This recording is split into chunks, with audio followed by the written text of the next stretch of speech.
So most people overthink this question. So why are you leaving your job? And the truth is, your answer can either build confidence or instantly raise red flags. Today, I'll show you what to say depending on your situation, whether you've been at your company for 20 plus years, recently quit, were laid off, or even terminated.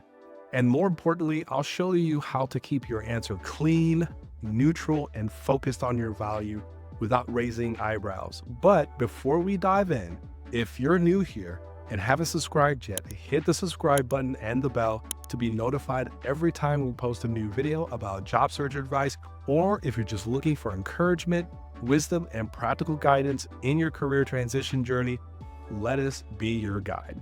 So this topic came to me from a message I received from a banking executive who's been at her company for over 20 years. On paper, everything looked perfect. Strong title, great reputation, tons of responsibility. But she told me something I hear all the time from seasoned professionals. I feel like I've gone as far as I can go here. Leaders I respected have already left, and honestly, I don't even know how to talk about leaving without sounding suspicious. Sound familiar? And if you've been in one place for a long time, leaving can feel huge. You worry about how employers will interpret it. You worry about saying the wrong thing. And because you haven't been on the job market in 10, 15, sometimes 20 plus years, it's hard to know what the modern narrative should sound like. If we haven't met yet, my name is Chuks, Agada, also known as Dr. A.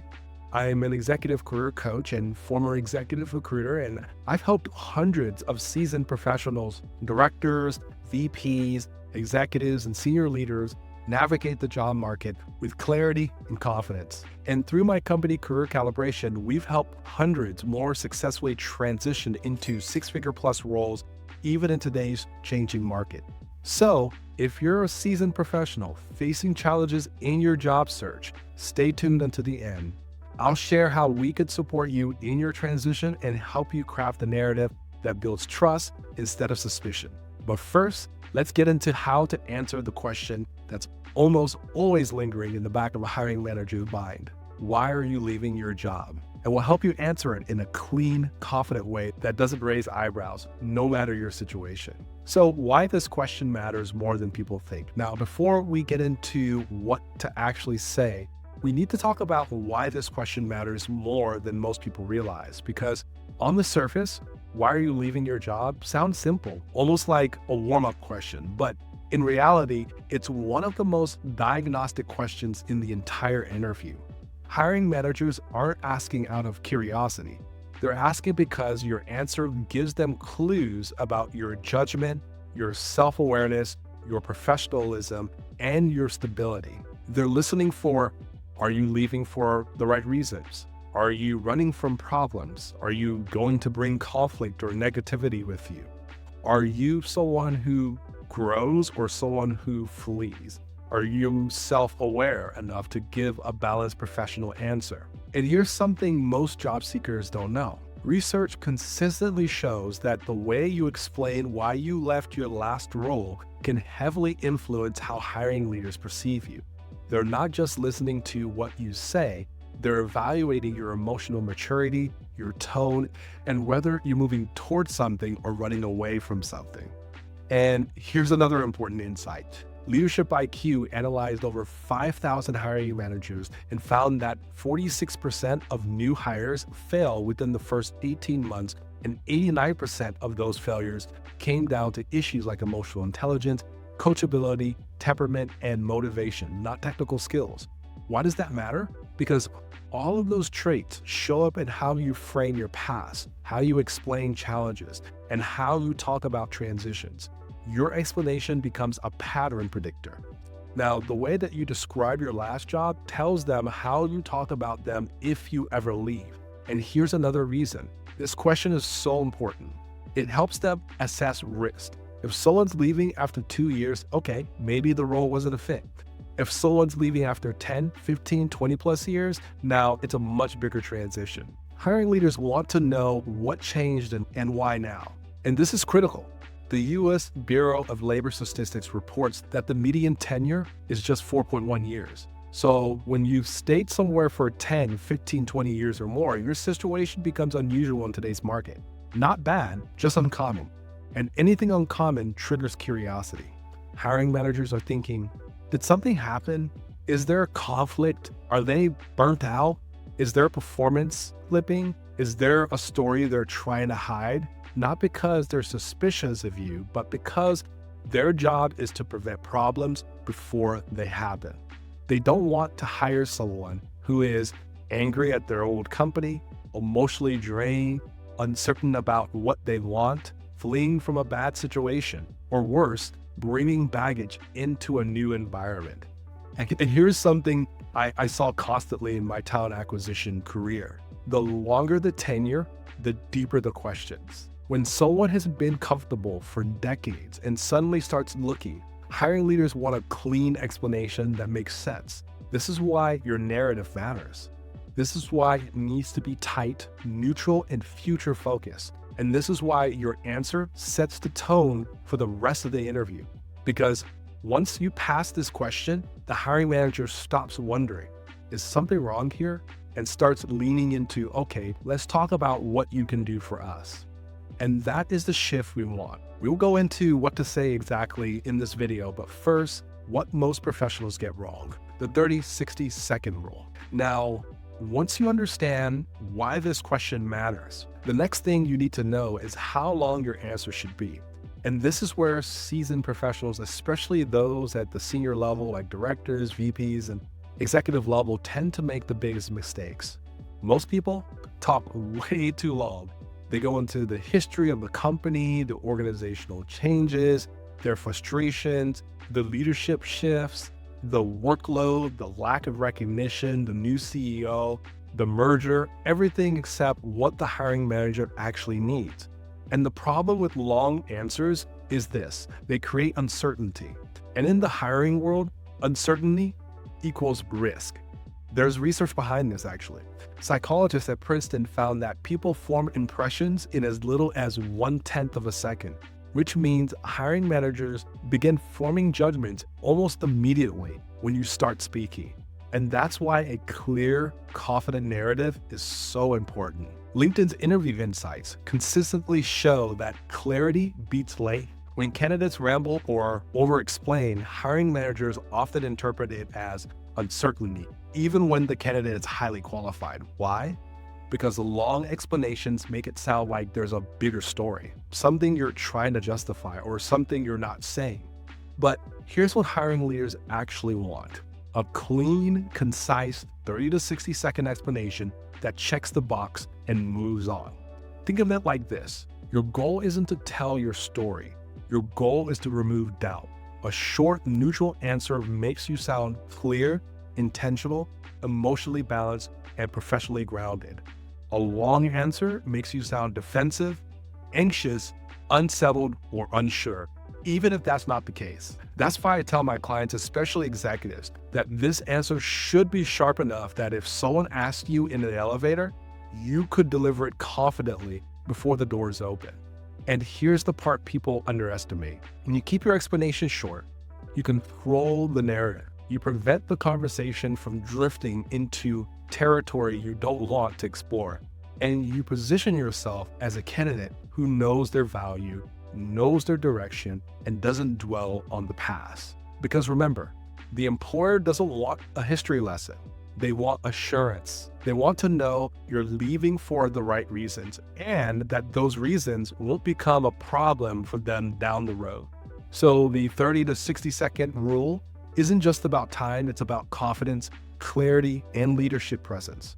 This one discipline alone will make you sound more credible, more composed, and more hireable than the majority of candidates they interview. So the third thing you need to know, and this is absolutely critical, is that you should never bash your former employer. Not even a little.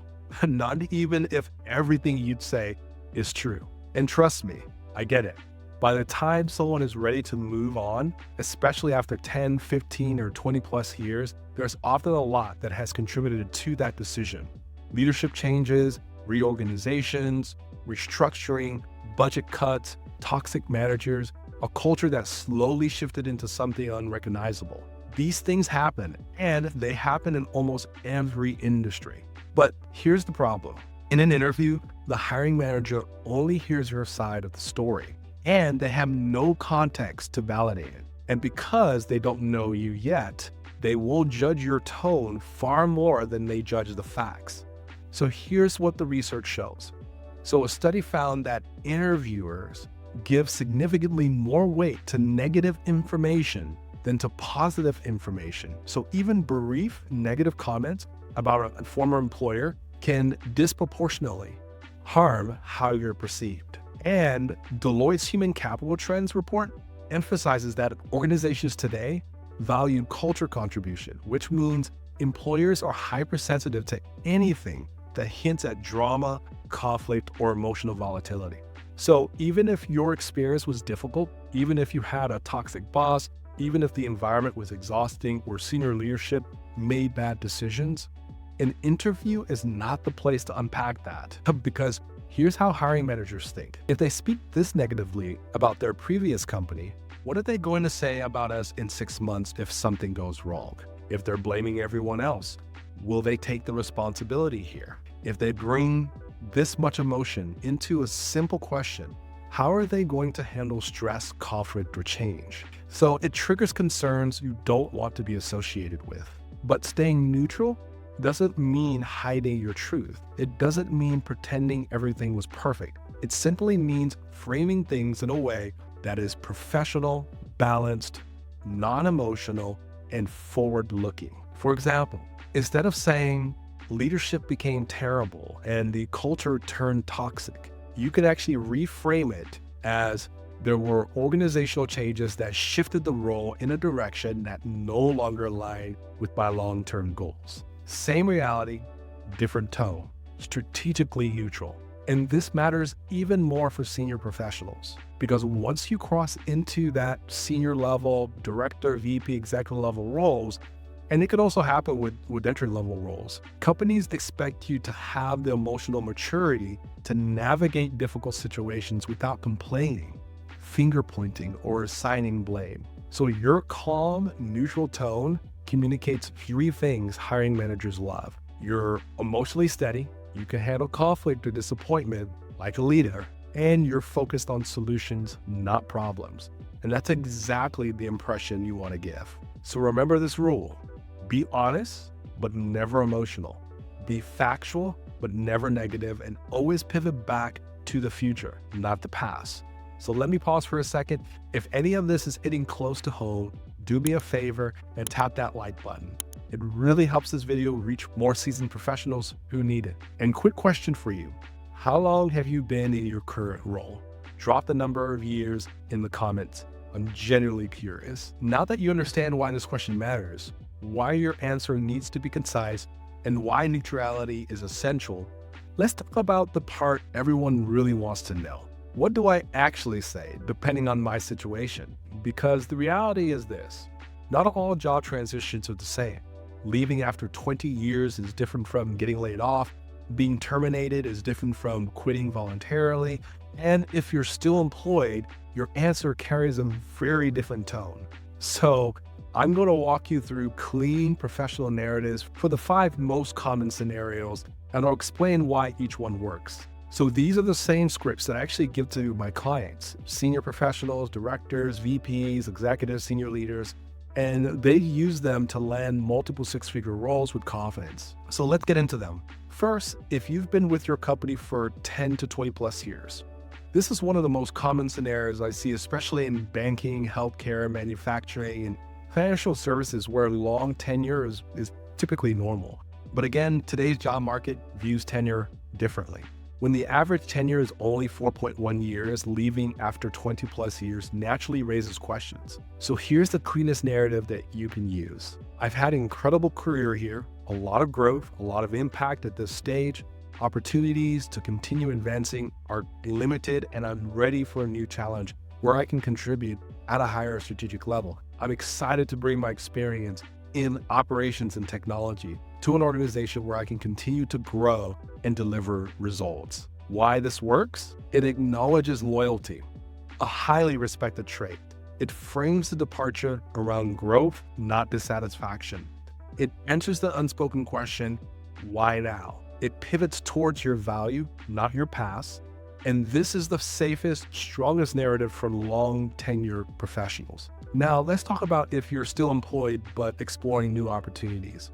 This is becoming extremely common, especially after COVID and RTO policies or cultural changes inside companies. Here's the narrative that you can use. I'm not in a rush to leave. I'm looking for the right next step. I've reached a point where I'm ready for broader responsibility and the chance to make a bigger impact. I'm exploring opportunities that align more closely with my strengths in operations and technology. So why this works? Shows stability, keeps things calm and low risk, frames you as selective, not desperate, reinforces that you're moving towards something better. This is a confident, executive caliber response. Now let's talk about if you voluntarily quit your job without another role lined up. So this can feel uncomfortable for a lot of people, but the stigma is fading fast. More professionals are taking intentional breaks due to burnout, acquisition fallout, or misalignment with new leadership. So here's the narrative that you can share. I reached a natural transition point. Instead of staying in a role that no longer aligned with my long-term goals, I made the proactive decision to pause, reassess my strengths, and refocus on opportunities where I can contribute at a higher level. I'm excited to bring that clarity and energy into the right organization. Why this works? Shows self-awareness, shows intentionality, avoids sounding like you just left, and highlights clarity. Hiring managers love this. This reframes quitting as a strategic decision, not instability. Now let's talk about if you were laid off. So layoffs are incredibly common, especially in tech, banking, and corporate environments. In fact, over 40 million people were laid off or furloughed during the pandemic, and waves continued through 2023 through 2025. So you're not alone, and there is zero shame in this. So here's a narrative that you can share. My role was impacted as part of a broader organizational restructuring. Since then, I've used the transition to clarify where I add the most value, and I'm now focused on opportunities where I can leverage my expertise in healthcare to drive meaningful results. Why this works? It's neutral, factual, and unemotional. It removes any sense of personal blame. It pivots from setback and gives you strategic clarity. It keeps you positioned as a strong, confident professional. A neutral tone is key here. So now let's talk about if you were terminated. So this is the toughest one, but it's absolutely navigable if framed correctly. So termination can happen for many reasons.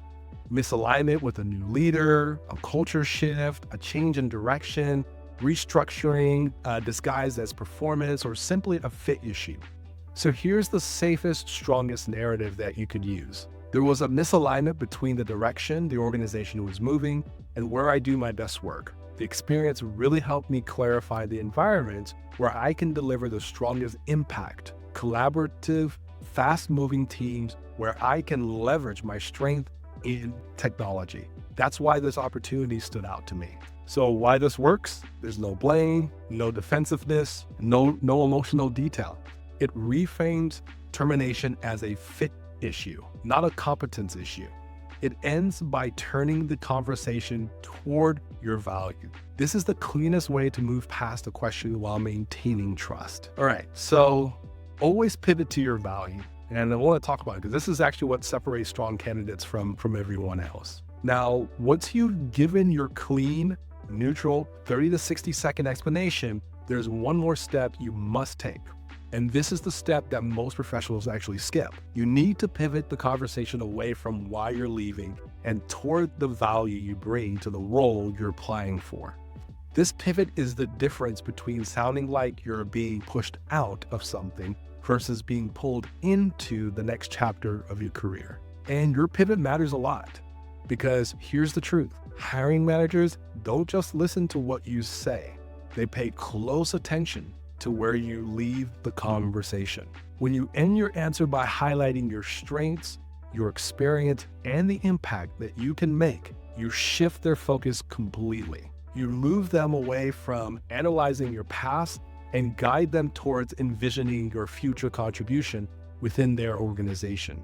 The final few sentences you deliver create the frame they use to interpret everything that comes next. A confident pivot tells them you know your value, you're clear about what you want, you're forward-focused, and you're already thinking like someone who solves problems, not someone who carries baggage. It's subtle, but it's incredibly powerful. Professionals who make this pivot well stand out immediately because they sound intentional, composed, and ready for the next level. When you control how you wrap your explanation, you control the impression you leave in the interviewer's mind.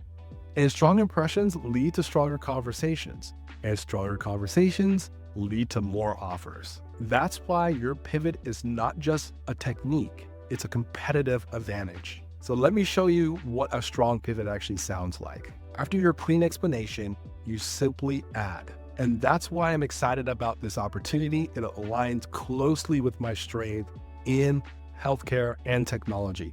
And I'm confident that I can bring real value through my experience in finances, especially in areas like healthcare. This does a few powerful things immediately. One, it shifts the conversation forward. You're moving the interviewer's mind from past job to your potential future contribution. Two, it reestablishes confidence. So professionals who pivot well sound intentional, grounded, and in demand. And three, it signals leadership presence. Leaders don't dwell on problems. Leaders focus on impact. Four, it primes the interviewer to ask better follow-up questions. So instead of diving deeper into why you left, they now ask, tell me more about those strengths. How did you deliver results in that area? What impact did you have in your last role? These are the questions that show up in the strongest interviews. And five, it builds trust. The interviewer sees you as someone who knows their value, understands their career direction, and isn't defined by their past experience, positive or negative. So this pivot is the moment the interviewer starts to see you not as a candidate, but as a solution. And immediately, that's what gets you hired. So if you remember nothing else from this video, remember this: your departure story is never the star of the interview.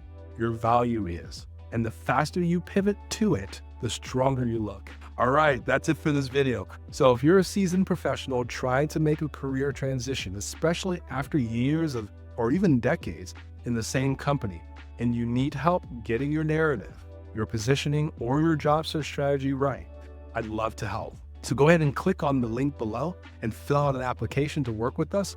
If a fit, you'll be prompted to schedule a call with us. I look forward to meeting you. Also, would you like expert job search advice delivered weekly into your inbox? Sign up to join our exclusive email list, get exclusive insights designed to help you land your next role. Sign up today by clicking on the link below and take control of your job search. And finally, if you found this video valuable, hit subscribe, click like, and tell me in the comments, what's your biggest challenge right now? Clarity, confidence, or visibility, or something else. See you next time. Over and out.